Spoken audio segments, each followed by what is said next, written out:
yang menunjukkan hebatnya Allah. Apa itu?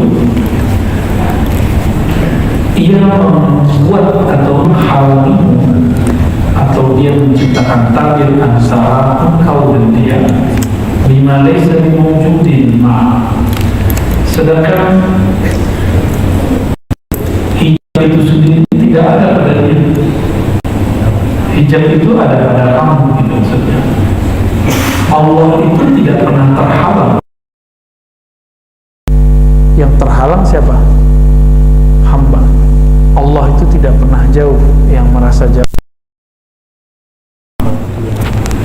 Allah tidak pernah, yang merasa jauh hamba. Ini diingat ya. Dekatnya Allah Subhanahu wa taala lebih dekat dari yang dekat dari urat nadi. Itu ungkapan yang menunjukkan bahwa dia aqrab ilaina mimma alimna. Dia lebih dekat kepada kita daripada yang kita tahu. Maka saya sering mencontohkan, mulai dari uban, mulai dari kita punya jerawat, punya kulit, itu alisnya udah beruban, Pak. Nggak ngerasa kan? Nggak buat juga kan? Siapa yang buat? Dekat sekali.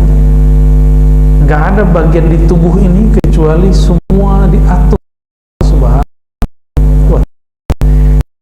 Kejadian kita sebenarnya memang sudah diatur ya. Kita tunggu saja time yang baik darinya.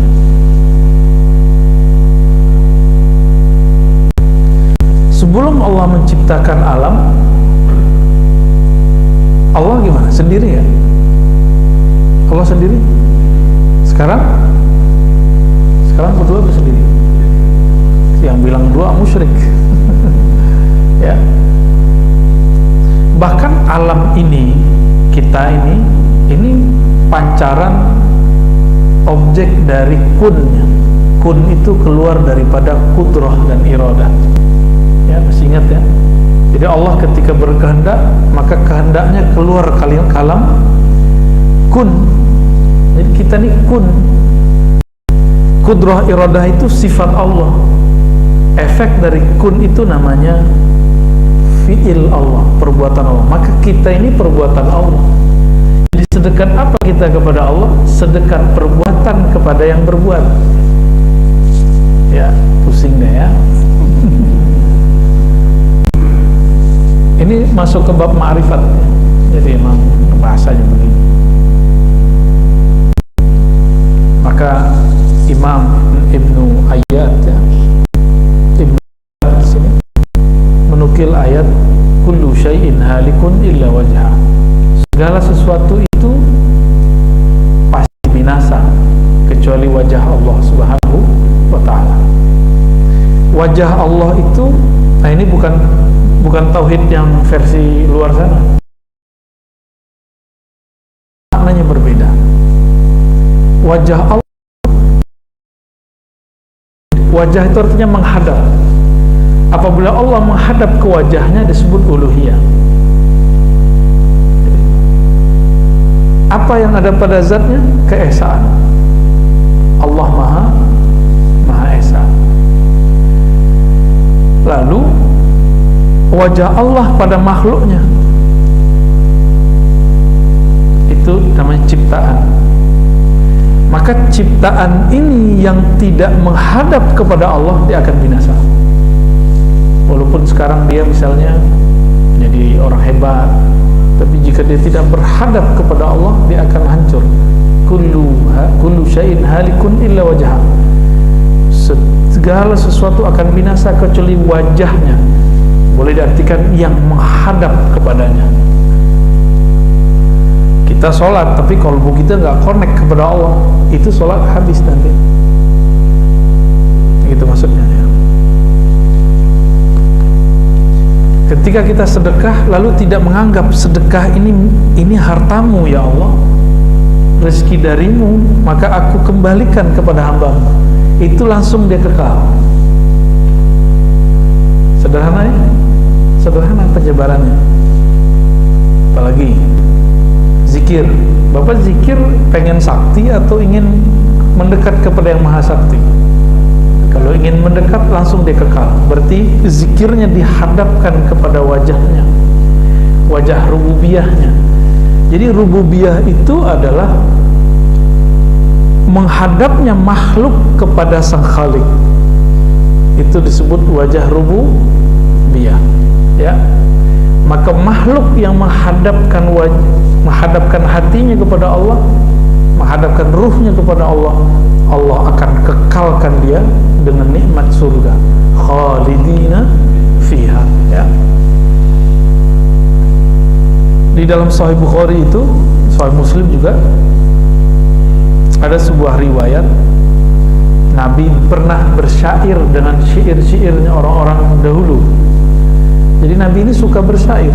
Jadi kalau orang sekarang berdendang lah.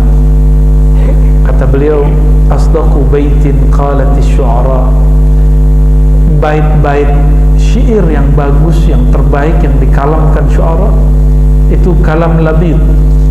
Apa kata Labid? Ala kullu syai' ma khalallahu batil. Ketahuilah segala sesuatu selain Allah itu batil. Ketahuilah segala sesuatu selain Allah itu batil. Maka niat kita benar apa enggak?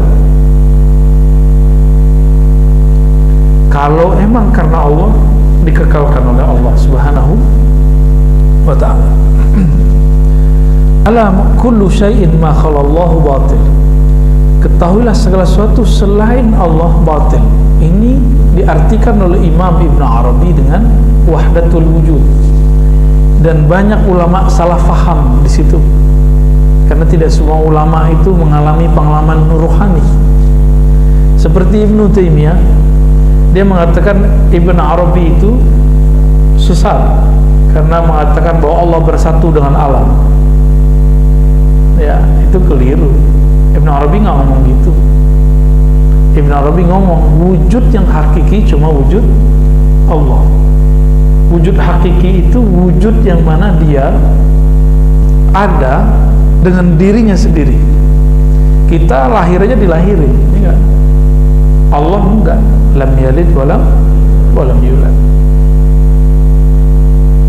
Ala kullu syai'in ma khalallahu batil.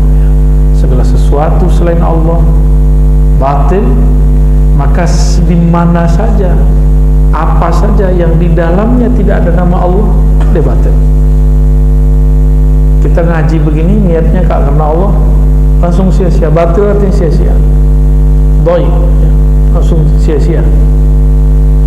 Jadi semoga Allah luruskan niat kita semua, termasuk niat saya juga, ya. Bapak bangun masjid, kalau karena Allah, di saat bangun Allah bangun di surga, gitu. Ngurus masjid sama, saat ngurus masjid tulus, maka Allah uruskan urusan kita di sana. Insya Allah. Maka jangan baper ngurus masjid, ya.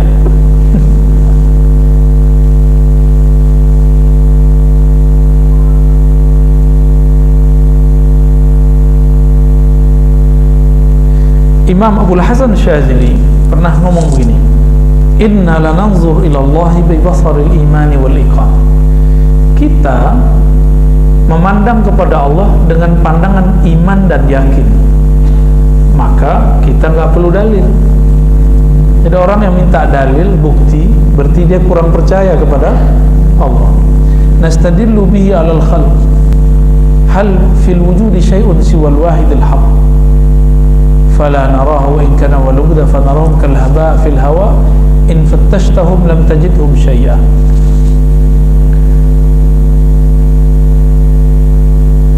Masa makhluk dijadikan bukti adanya khalik? Ini versi ahli tasawuf, ya. Kita boleh garis, ya.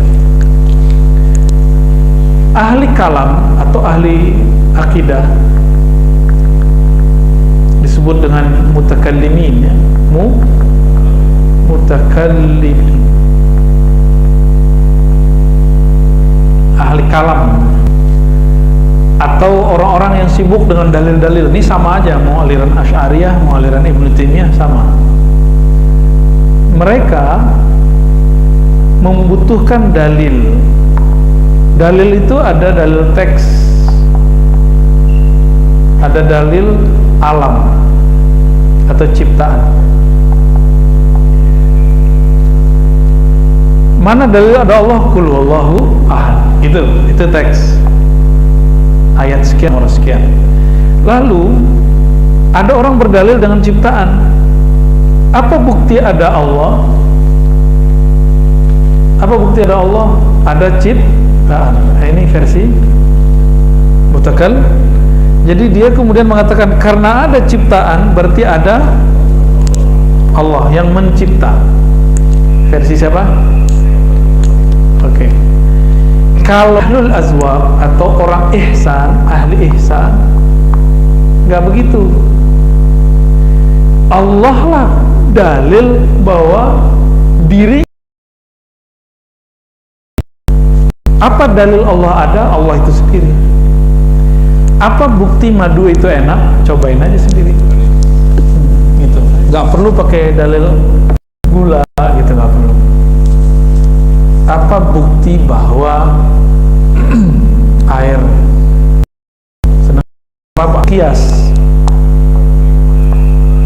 Buat kias-kias di sini. Dan Allah memang mengajarkannya, membolehkannya. Ya, boleh kita berdalil dengan kias. Allah kan nyuruh. Gitu. Laukana fihima, seandainya di dalam pada langit dan bumi itu ada lebih dari satu Tuhan atau ada dua Tuhan, maka dia akan rusak, misalnya gitu. Nah, ini bentuk-bentuk silogisme yang Allah buat di Quran. Jadi apa bukti Allah ada? Ya Allah itu sendiri. Gak perlu pakai. Nah, kita mau, misalnya bapak-bapak ini mau ngelamar seseorang, nanya, ini orang baik gak sih? Karena kita nggak dekat sama dia, nggak menyaksikan, kita minta tolong orang bercerita. Berarti kita cari dalil. Kalau udah ketemu orangnya gimana? Nggak perlu nanya orang lagi, ya, benar nggak?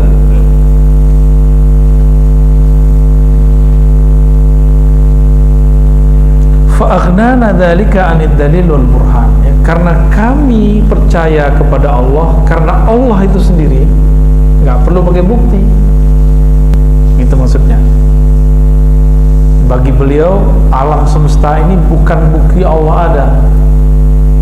Justru karena Allah adalah alam ini ada. Dibalik. Ya. Bukti punya nyawa, badan bergerak, punya ruh, itu kata orang ahli kalam. Kalau ahli ihsan enggak, kamu hidup itu karena si nyawa itu, karena ruh itu.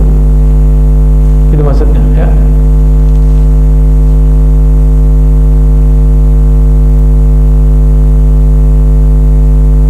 Wa qala aidan radhiyallahu ta'ala anhu قوي عليه الشهود مرة فسألت ويستر ذلك عني فقيل لو سألت ما سأله موسى كليمه وعيسى روحه ومحمد صفيه صلى الله عليه وسلم لم يفعل لكن سأله أن يقويك فسألته فقواني. Ya. Imam Athaillah ini pernah mengalami ihsan. Apa arti ihsan? Merasa memandang Allah. Lalu dia berdoa, ya Allah, aku tidak kuat, maka tutuplah, hijablah aku dari melihat ini. Maka ada yang berkata, misi, ya, menginginkan sesuatu yang enggak pantas kita inginkan, itu namanya nafsu. Ya. Nah, ini banyak hari ini. Ya. Saya dari kecil saya belajar zikir, belajar tarekat, itu banyak yang nafsu pengen jadi mursyid, padahal tahu dia jadi mursyid itu berat. Ketahuan itu cuma di kolbu, tapi pikirannya enggak, nafsunya enggak. Orang-orang yang menginginkan sesuatu sebelum saatnya, itu berarti dia tidak meninggalkan kejahilan. Misalnya gini, orang yang ingin memetik pisang sebelum mateng rasanya enak nggak? Kira-kira begitu. Orang yang ingin menjual pisangnya sebelum mateng sama dengan orang yang belum pantas menjadi guru terus jadi guru. Guru di atasnya mursyid, belum saatnya dia jadi mursyid, dia mengklaim dirinya jadi mursyid misalnya. Maka nanti buah yang dia berikan kepada murid-muridnya itu rasanya sepet pasti. Ini yang ngomong bukan saya. Teringat kalam Sidi Abdullah Umari yang dijelaskan ulang oleh Syekh Zakaria Al-Halabi, ya. Kawan dari guru saya, Kiai Ahmad Marwazi. Dan perlu diketahui, jadi mursyid gak jadi mursyid bukan masalah umur, tapi masalah pengalaman rohani, ya. Mau lama tapi pengalamannya dikit dan tidak ada kedewasaan rohani. Ini kan ciri-ciri orang bukan nggak dewasa. Ciri-ciri orang tidak dewasa, childish secara rohani. Jadi dia badannya tua, tapi rohaninya masih bocah, masih anak-anak. Dia menginginkanmu istijabah doa sebelum saatnya, ingin mendapatkan keterangan sebelum saatnya.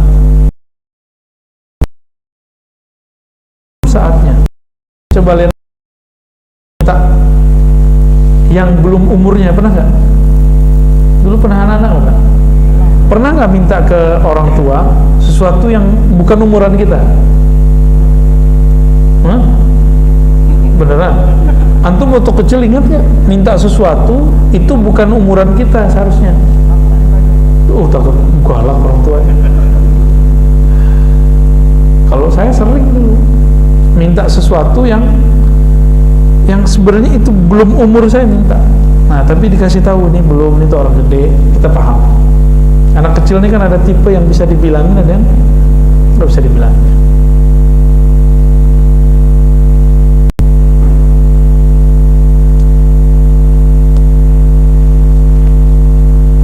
Nah, ini banyak kali nih orang-orang nggak sabar dengan kondisinya.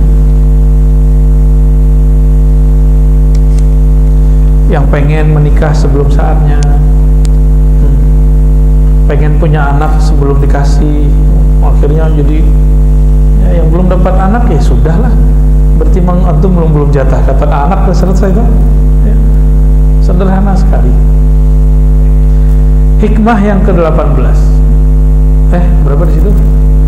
25. Di kitab saya 18 ya. Yang panjang tadi digabung. Ihalatukal a'mala ala wujudil faragh min ru'unatin nafs. Ya, 26 di situ ya. Ciri-ciri orang, kalau bahasa Jawanya apa? Goblok. Kalau bahasa sini apa? Bodoh, jahil, ya, PA. Wah, itu bahasa ente tuh. Cum. Ihalatukal a'mal ala wujudil faragh min ru'unatin nafs. Engkau menunda-nunda satu amal padahal ada waktu yang luang. Itu ciri-ciri ru'unat an-nafs, kekacauan, kebodohan. Kalau bahasa kasar itu kegoblokan, ya, an-nafs, jiwa. Tanda, kalau bahasa saya, ini tanda jiwamu labil. Waktu kosong malah dia biarkan. Nanti ketika sibuk berandai-andai. Coba kalau luang, dikasihlah luang WFH, bener, tapi sama aja.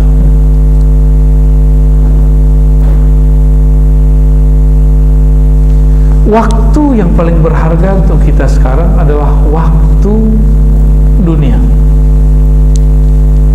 Ini Bapak nafas nih sekarang, ini waktu paling bahagia, paling berharga, qimah, ya, qimah aliyah.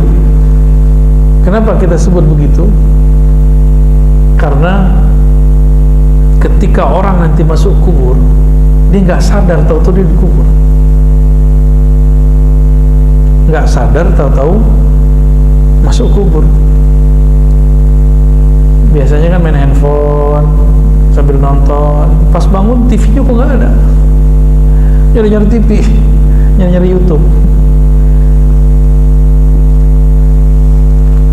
Ketika itu terjadi, dia masih panik, tergantung kepanikannya seperti apa. Makanya biasakan bangun tidur tuh langsung nyebut nama Allah.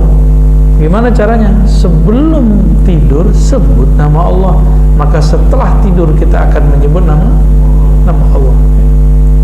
Kalau dosa, semua kita kan dosa, nggak usah pikirkan itu ya. Kembali saja kepada Allah Subhanahu wa Ta'ala. Di saat masuk ke alam kubur itu, di situ dia sadar, ya Allah, farji'na na'mal sholihan. Barang sebentar saja, tolong kembalikan aku. Berarti waktu yang ada sekarang ini yang disebut berharga faragh. Jadi ketika beliau mengatakan ihalatukal a'mal, kamu menunda amalmu saat kamu masih bisa nafas di sini, masih bisa hidup di dunia, ini pertanda jiwamu kacau, jiwamu tidak dewasa. Jadi nggak ada cerita lagi ya. Malam nanti sudah harus witir minimal ya. Tahajud lah kalau bisa. Kalau ketinggalan qadha, nggak ada cerita lagi ya. Harus mulai kemudian beramal yang banyak. Dan amal yang paling bagus amal qalbu. Amal qalbu ada dua, ngaji dan membuang sesuatu yang buruk dari qalbu. Dua aja amal qalbu. Ini amal paling mahal ya, yang membuat kita bisa bahagia di dunia kalau kita mentalak dunia. Jadi dunia itu baru bahagia kita kalau kita mentalaknya di qalbu, bukan di fisik Pak. Kita masih makan minum masih bagian dunia ya.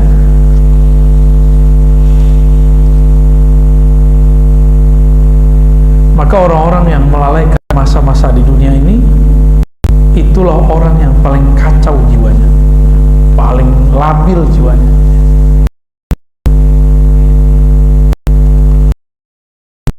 Nah, masih dapatlah satu lagi ya.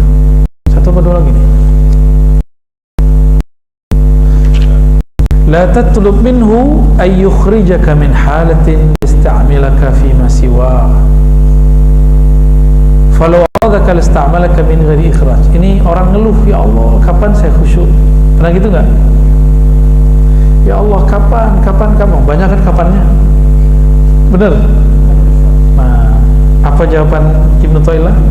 Nih, kamu pahami. La tatlub minhu. Jangan kamu minta darinya kapan dia akan memindahkanmu dari satu hal ke hal yang lain. Karena jika dia mau, belum kamu mau, kau sudah pindah.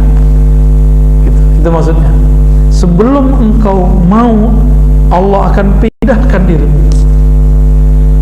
Falau aradaka min ikhraj, tanpa perlu kemudian terjadi ujian-ujian berat. Ya. Wali-wali Allah ini kan misterius. Ada orang jadi wali karena dia cuma mengasih makanan anjing. Ada yang jadi wali karena dia cuma minggirin batu atau duri dari jalan. Ternyata wali itu sederhana, orang yang mengambil sifat-sifat Allah lalu dia kemudian tancapkan dalam dirinya. Allah itu punya sifat rahmah, penyayang, benar. Maka dia menyayangi makhluk. Ini jalur pintas jadi wali Allah. Mau jadi wali Allah? Ya maulah kita ya. Dengan menyayangi semua makhluk ya.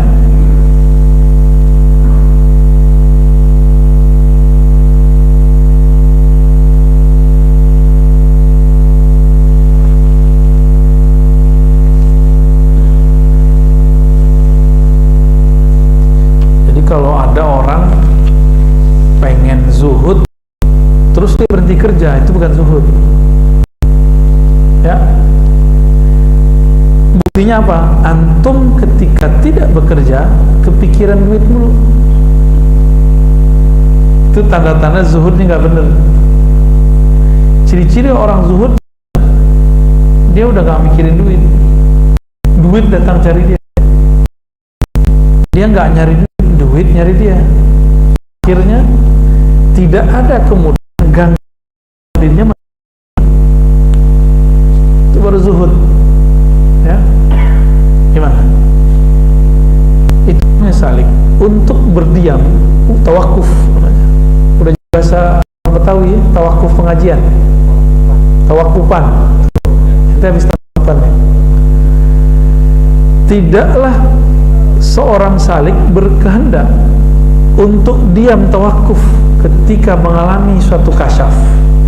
Dia puas dengan pengalaman ruhaninya itu, melainkan nanti akan ada sir berkata, yang kamu cari masih jauh di depan, bukan itu yang penting.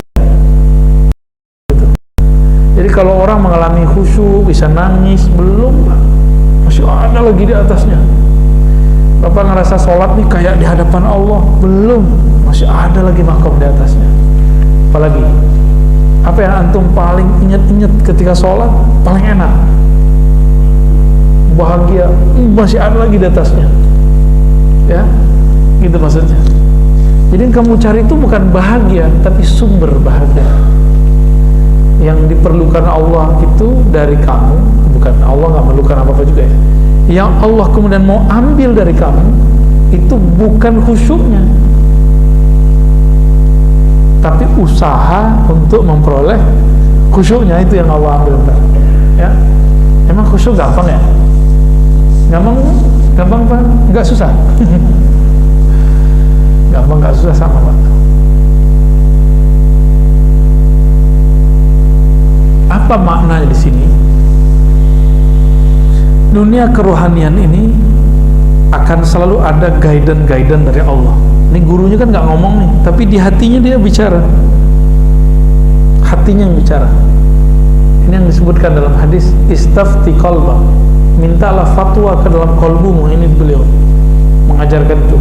Ya. Dalam kitab Khatmul Aulia disebut dengan muhadatsah khidriyah, dialog khidriyah, itu maknanya. Ya.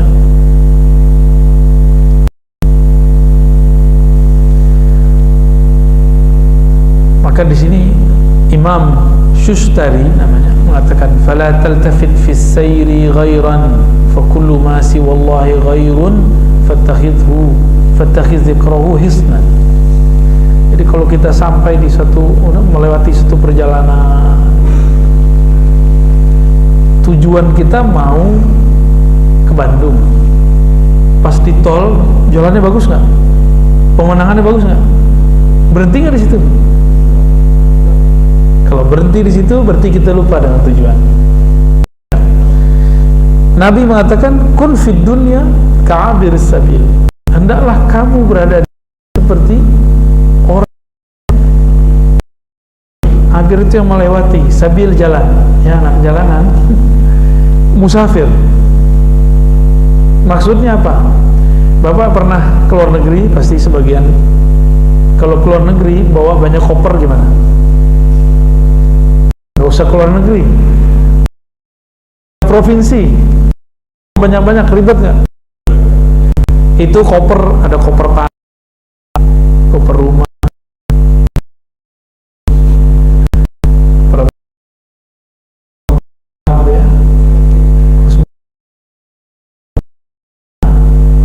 kita kalau kebanyakan tanah, Bapak itu mau pindah alam susah bawanya. Karena tanahnya mau dibawa gimana? Berapa? Rumah tuh. Jadi yang punya tanah tuh wakafin lah, segera kemana kayak dia wakafin. Ya. Yang diem tanahnya wakafin ke orang, wakafin ke masjid, ke yayasan, ke pesantren. Ya, segera. Keburu mati, ditanyain semua. Dan mengerikannya di sana, kekayaan kita itu diperiksa. Kalau biasa mungkin setengah hari, sehari. Nabi Sulaiman itu 2000 tahun. Itu ukuran dunia, 2000 tahun, di sana 2 hari. Tapi kalau kita diperiksa orang sekian jam, gimana perasaannya Pak? Pernah nggak? Lamanya bukan apabila kita mengalami pengalaman spiritual, jangan asik dengan itu. Pengalaman spiritual ini anggap saja hiburan, busra, ya. Maka saya nggak sibuk-sibuk amat dengan pengalaman mimpi segala macam, tapi beberapa yang perlu ceritakan kita ceritakan, ya. wala tabarrajat zawahirul mukawwanat illa nadathu haqaiquha innama nahnu fitnatun fala takfur. Ketika seseorang tersilaukan oleh suatu kejadian, suatu pengalaman, ini biasanya orang kalau belajar zikir ada rasa merinding-merindingnya, nangis-nangisnya, apalagi hangat-hangatnya. Rasa-rasa itu semua bukan itu yang kita cari, karena itu masih makhluk. Kalau masuk ada rasanya, kalau masih ada hangatnya, zinginnya, semua itu makhluk, ya. Jadi Allah bukan panas, dingin. Allah bukan ketika kita zikir itu nangis, itu bukan Allah, itu kita. Baik, nanti kan kalau kita bilang, kalau kita zikir, Allah itu bisa nyandain sebenarnya. Apa kata Allah? Ya kamu, aku kan gak pernah kemana-mana, ngapain dipanggil-panggil?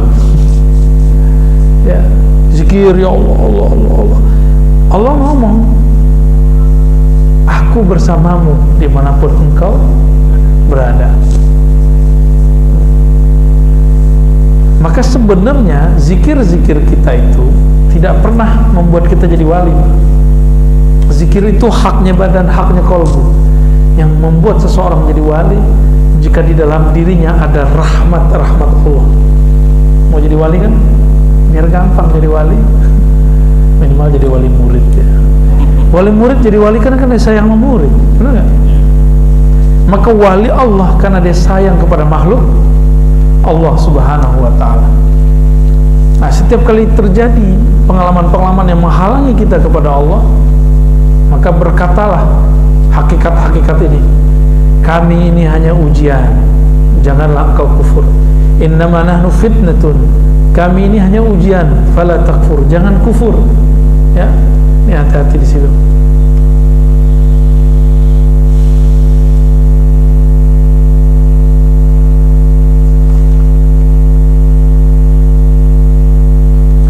Ya. Orang ketika dia belajar ilmu kerohanian, di kolbunya belum dibersihkan, Pak. Misalnya perasaan pinter. Nah, hati-hati ya. Perasaan merasa suci. Terus antum belajar zikir, ini belum dibenerin.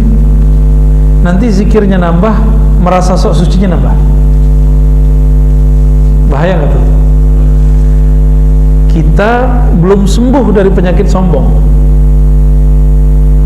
Tambah ilmu, tambah sombong nggak? Tambah sombong.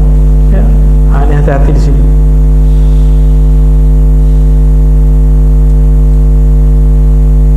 Oleh karena itu, imam-imam kita mengatakan al-i'rad 'anil nas wa zuhdi fid dunya faqim ma'allahi bil muraqabah wal tawbati bir ri'ayah wal istighfar bil inabah wal khudu' lil ahkam bil istiqamah. Jadi yang harus kita lakukan adalah menghindar atau berpaling dari dunia. Nanti dunia yang ngejar. Nanti bapak sampai capek sendiri ngumpulin dunianya, ya. Dunianya ustadz apa? Ceramah. Nanti diburu-buru orang terus, Pak. Ya. Jadwal. Ketika kita sudah bosan dengan semua jadwal, tambah banyak yang minta. Emang begitu. Bapak kan kalau udah, kan katanya tua pengen hidup bahagia, masa pensiun. Apanya yang pensiun? Ya. Katanya nanti kalau anak-anak udah gede bisa jagain kita. Yang ada kita jagain anaknya, cucunya. Saya menyarankan nih teman-teman, ini mohon maaf ya, antum tersinggung aja ya. Kalau saya sama orang tua, jangan susahkan orang tua dengan cucu-cucunya. Sesekali boleh, seneng. Jadi sama orang tua itu ya, buatlah mereka kasih fasilitas senikmat-nikmatnya, biar orang tua itu nyaman. Ridho orang tua kita jadi wali, Pak. Gampang tuh? Ridho al-walidain. Ridhonya orang tua itu ridho Allah. Kalau Allah ridho, wali nggak? ridallah fi wirdal walidain, kan gitu ungkapannya. Uwais Al-Qarni jadi wali kenapa? Karena dia banyak wirid? Karena dia berkali-kali umroh? Enggak. Kenapa ini nggak diekspos? Kenapa sebelum pandemi kayaknya kalau mau jadi orang bener umroh dulu berkali-kali ya? Yang kaya orang travel ya, maaf ya orang travel ya. Ini nggak diekspos bahwa Uwais Al-Qarni jadi wali bukan karena dia pergi haji umroh, justru karena dia nggak jadi pergi umroh dan haji. Kenapa dia menjadi wali?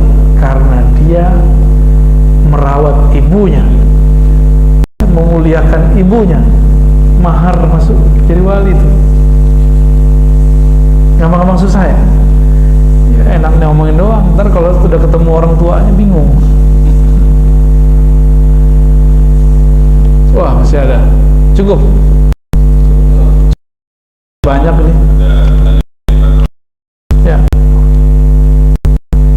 Assalamualaikum warahmatullahi wabarakatuh. Ada pertanyaan, Ustaz.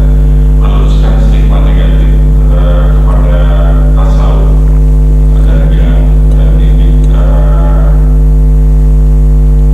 sesat ataupun beda. Mohon penjelasan Buya tentang beda tasawuf, akhlak dan tazkiyatun nafs. Yang kedua, apakah tasawuf harus bertoriko? Yang ketiga, toriko itu apa? Ada suluh, ada baiat, ada tamkin. Mohon dijelaskan, Ustaz. Ya. Itu borong itu, Pak. 12 SKS itu. Ya. Enggak ada lagi. Udah biarin. Enggak usah pakai. Nah, perhatiin kalau gitu ya. Coba antum lukis di kepala sendiri. Tasawuf itu lingkaran besar. Oke. Tasawuf itu intinya ihsan.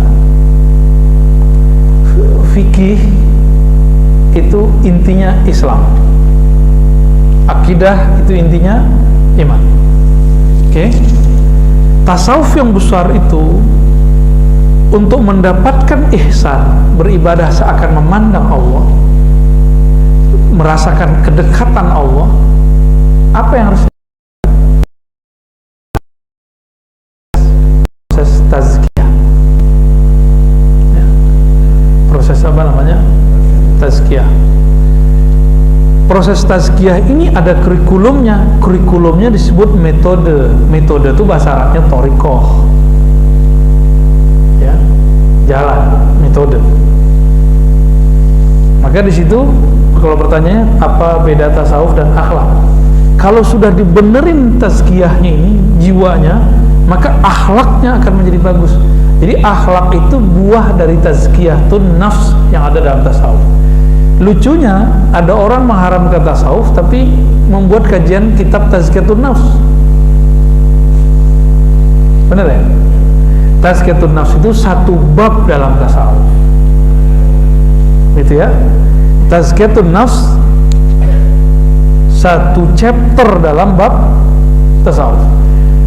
Kitab tasawuf nih, ini kitab tasawuf. Satu babnya tentang tazkiyatun nafs.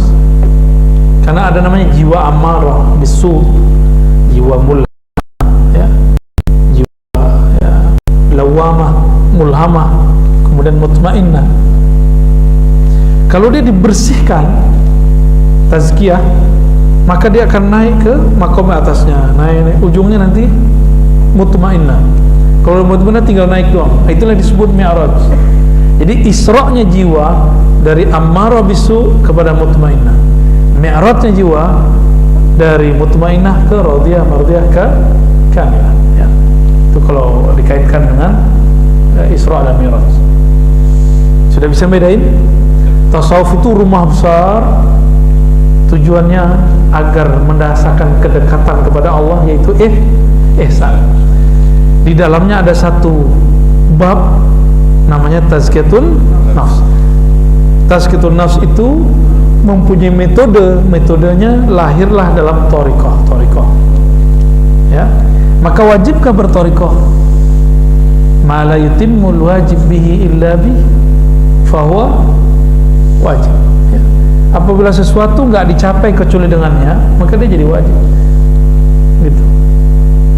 Jadi misalnya nih, supaya saya seger, saya harus minum, maka minumnya jadi wajib. Supaya pintar harus sekolah, maka sekolah jadi wajib. Di zaman Nabi ada sekolah nggak? Ada nyantri nggak? Ada rumah tahfiz nggak?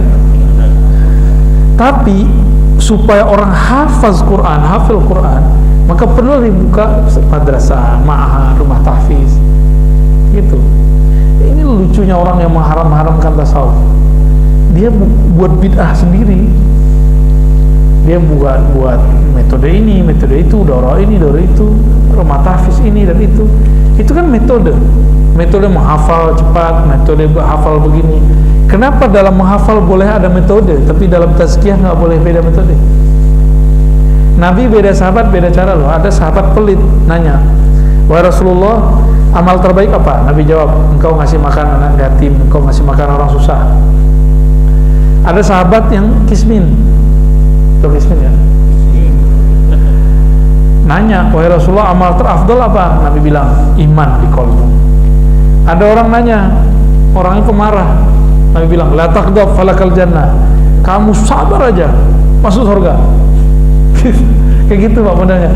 Jadi Nabi itu beda sahabat, beda metode logis. Tarekat yang stagnan akan hancur dimakan zaman. Maka di zaman kita mesti merevisi kurikulum Thariqah. Namanya nggak usah direvisi, kayak namanya ditambahkan aja, kayak di Timur Tengah itu Naqsyabandiyah, Khalidiyah, Qadiriyah, itu nanti ada nama-nama tambahannya, Samaniyah, Qaribiyah, Samaniyah apa gitu. Jadi mereka suka nama-nambahkan di belakang sebagai bentuk ada revisi dan tajdid. Di Indonesia kan terlalu mensuci-sucikan Thariqah. Oh begini kata guru kita. Ya, kalau udah nggak relevan di zaman ini gimana dong? Gurunya sudah wafat, masuk alam sono. Ya, maka thariqat pun mesti thariqat yang mu'tabarah. Pertama, yang kedua mesti mursyidnya arif kepada Allah Subhanahu wa ta'ala. Mesti. Kalau enggak, bukannya malah tambah dekat, tambah jauh. Dekat kepada Allah malah tambah jauh. Gitu. Ya, wallahu a'lam bishawab. Tadi apa lagi? Dalam Thariqah itu ada istilah suluk, bai'at dan taklid. Bisa dijelaskan? Waduh, bolong lagi. Suluk itu menempuh jalan. Jadi bapak nih kata guru, kamu amalkan ini, bapak mulai ngamalin, itu suluk namanya. Suluk itu ada yang formal, ada yang informal, ada yang temporal. Yang temporal ini yang biasa kita kerjakan. Misalnya bapak ibu ini diijazahkan guru untuk berzikir 1000. Nah itu temporal 1000 doang. Kalau khalwat, jadi suluk bentuknya khalwat, bisa 10 hari, bisa 30 hari, bisa terserah berapa perintah guru. Syekh Abdullah Faiz Dagestani, seorang mursyid Naqsyabandiyah, gurunya Syekh Haqqani, kan terkenal nih Syekh Nazim Haqqani. Itu beliau kalau lagi suluk Pak, antum nggak sanggup, aneh nggak sanggup, mikirin dunia wudu. Mikirin dunia wudu, lupa kepada Allah wudu, teringat dunia mandi tobat. Ya, itu thariqah beliau tuh. Jadi Naqsyabandiyah beliau sudah beda dengan Naqsyabandiyah sebelumnya. Di Naqsyabandiyah sebelumnya mandi cukup di awal mau zikir, mau talqin zikir. Beda dengan Qadiriyah sebelumnya, udah beda-beda tuh. Syekh Abdullah Faiz kemudian meringkasnya. Gitu. Kan nggak mungkin Pak, beliau ngajarin Bapak gitu. Ada yang mau belajar thariqah sama saya, ntar saya gituin gimana? Kamu lupa kepada Allah, wudu. Ingat dunia, mandi, ya bisa mandi 50 kali sehari. Kita ini hidup di akhir zaman, insya Allah banyak rukhsah. Insya Allah banyak rukhsah. Yang penting tasdik saja kepada wali-wali Allah. Ya. Nah, kitab ini kan yang nulis wali Allah, maka kita tasdik kepada isinya. Tasdik itu membenarkannya. Ya.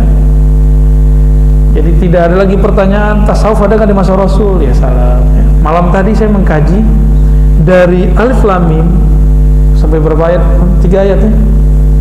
Sisi tasawuf dalam surah Al-Baqarah. Setiap ayatnya ada.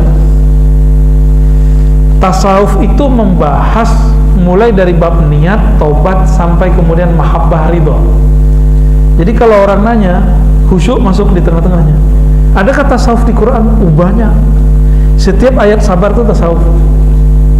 Setiap ayat syukur tasawuf. Setiap ayat ikhlas tasawuf. Setiap ayat-ayat yang menyebutkan amal ruhani, maka itu tasawuf. Gitu ya. Paham ya? Jadi masih mau nanya, ada tasawuf nggak di Quran? Ya gitu. Beres, cukup. Ada satu lagi. Cukup, ada satu lagi. Pertanyaan. Assalamualaikum, dari Pak Taufik, dalam menyebarkan dan menyampaikan agama Islam dahulu Rasulullah telah memberikan dakwah sulit tahu dan tentang cara-cara berdakwah, menjalankan 3 kaidah berdakwah, hikmah, mawaidhul hasanah, dan menjalankan adalah berbagai ihsan. Pertanyaannya, fenomena yang terjadi sekarang banyak ustaz yang tidak menjalankan kaidah dakwah yang dicontohkan Rasulullah. Kira-kira kenapa dan kenapa bisa terjadi? Yang kedua, hadis Bukhari mengatakan sampaikanlah walau 1 ayat, yang artinya kita semua pun juga dianjurkan untuk bisa berdakwah walau cuma Kebanyakan. Yang pertama saya udah lupa. fenomena yang terjadi sekarang banyak ustaz yang tidak menjalankan kaidah. Oke, ya, cukup. Terus yang kedua, hadis Bukhari tadi tentang sampaikan walau 1 ayat, dianjurkan untuk bisa berdakwah walaupun cuma mendengarkan 1 ayat. Mohon tips dan ilmunya untuk bekal kita dalam belajar berdakwah walau menyampaikan 1 ayat. Sekarang mah gampang Pak, ada video dakwah, sebar video aja. Ya, dai-dai yang tidak dididik oleh gurunya, mursyidnya, maka mereka yang mendidiknya syaitan. Ya. Dai-dai yang dididik gurunya kan punya guru terus bersambung ke Rasulullah, pasti ada sifat yang mengalir ke dalam dirinya. Apa itu? Mengajar dengan mauizah hasanah. Orang ini banyak lupa bahwa dakwah itu bil urfi wa'mur bil urfi. Ajaklah orang dengan urf. Apa arti urf? Sesuatu kebaikan yang sama-sama dipahami oleh dia, itu disebut dengan urf. Itu dia. Maka jika ada orang berdakwah dengan sesuatu yang objek dakwahnya nggak ngerti, maka dia bukan berdakwah dengan benar. Adapun kemudian yang disebut dengan wajadilhum billati hiya ahsan, itu ke ahli kitab, apalagi sesama muslim. Ini kan sesama muslim itu saling membid'ahkan, ya, termasuk aneh. Kalau kita udah kurang jauh. Saya semenjak pandemi udah jarang banget, kecuali dipancing-pancing dikit, karena masih ada energi hot di dalamnya. Naik lagi. Kadang ya, kadang. Jika di kolbu itu isinya rahmat Allah, maka yang keluar pasti kasih sayang. Tapi jika di kolbunya ada kebencian, berarti selain Allah, maka dakwahnya isinya kebencian. Orang-orang yang ingin mengajak kepada Allah harus tahu dulu jalan kepada Allah, harus mengenal dulu jalan kepada Allah. Bapak mau ngajak saya ke Nikmah, Japos, nggak punya GPS, nggak pernah kesini, ketemu kan tadi? Ya, orang mau mengajak kenal Allah, tapi dia tidak mau menyelami nama dan sifat-sifat Allah, ya salam. Ya, nah ini perlu kita garis bawahi bahwa mudah kok jadi dai yang kolbunya bening itu. Warisi saja sifat Rasulullah Sallallahu Alaihi Wasallam. Yang kedua tadi apa? Balighu anni walau ayat. Ini hadis sahih, pemahaman orang banyak nggak sahih. Dimanfaatkan loh oleh kawan-kawan kita yang berdakwah sebelum matang. Balighu anni walau ayat bukan berarti ceramah. Ya, nggak mesti ceramah kok kalau dakwah. Emang Nabi maksudnya dakwah di ceramah di situ? Enggak kan? Kalau untuk ceramah, ngajar kitab, mesti punya kemampuan-kemampuan tambahan. Tapi kalau cuma mau menegur kawan, teman, ya pakai satu ayat boleh, satu dalil boleh.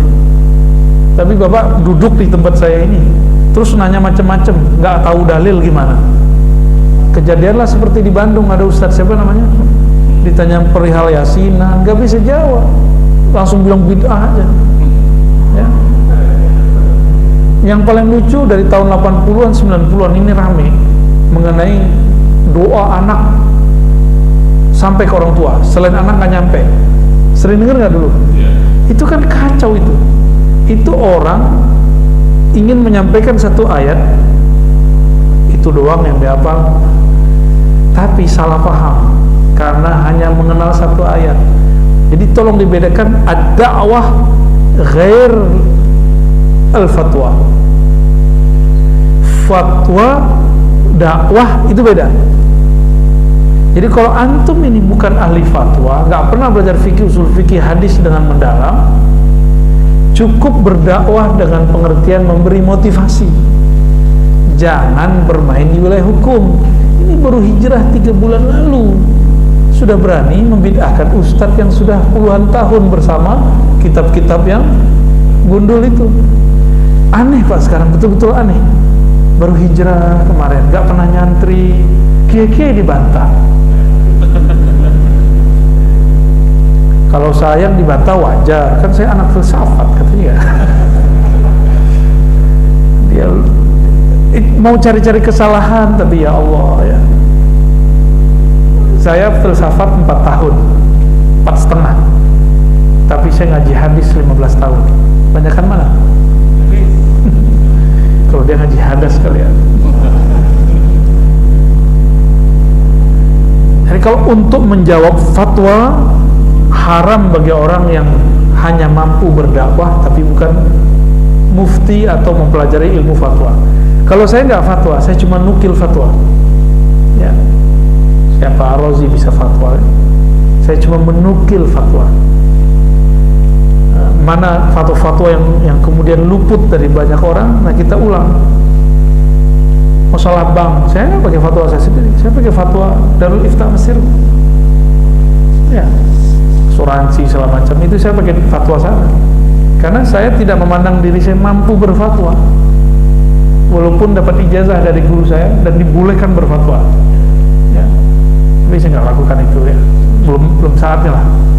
Nantilah ya. Kecuali persoalannya tidak ada di zaman dulu, ada di zaman sekarang dan belum ada yang bahas, baru kita cari dalilnya sendiri. Kira-kira begitu ya. Jadi tolong dibedakan dakwah dengan fatwa. Dakwah boleh dengan satu ayat, tapi kalau fatwa tidak boleh satu ayat. Gitu ya. Khalas.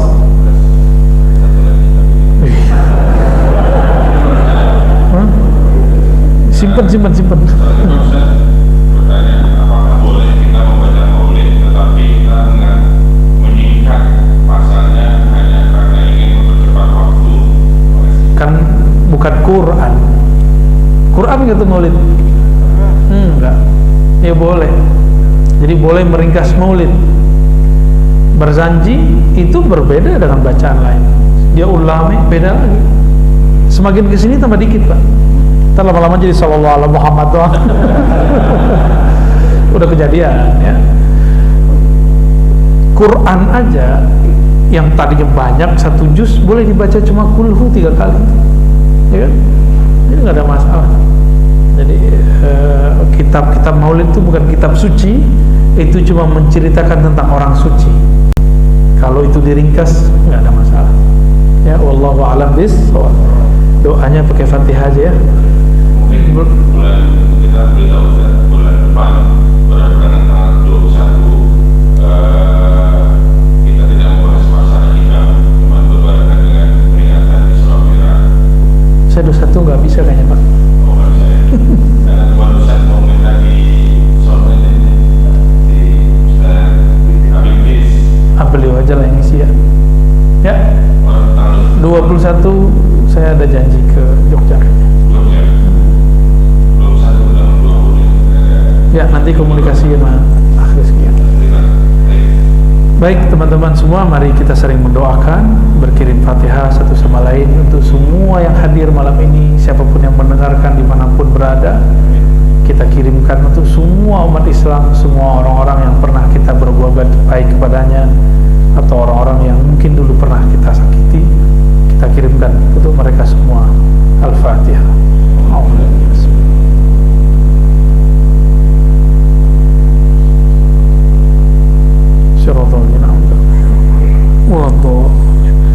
Semoga bermanfaat, semoga kita Subhanahu wa ta'ala. Allahumma asyhadu an la ilaha illa anta astaghfiruka wa atubu ilaik. Mohon izin tidak salam-salaman, saya mau langsung jalan ya. Assalamualaikum warahmatullahi wabarakatuh.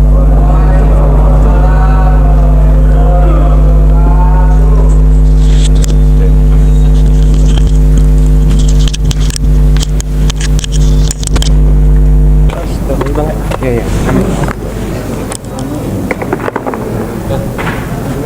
Ada ruangan di sini.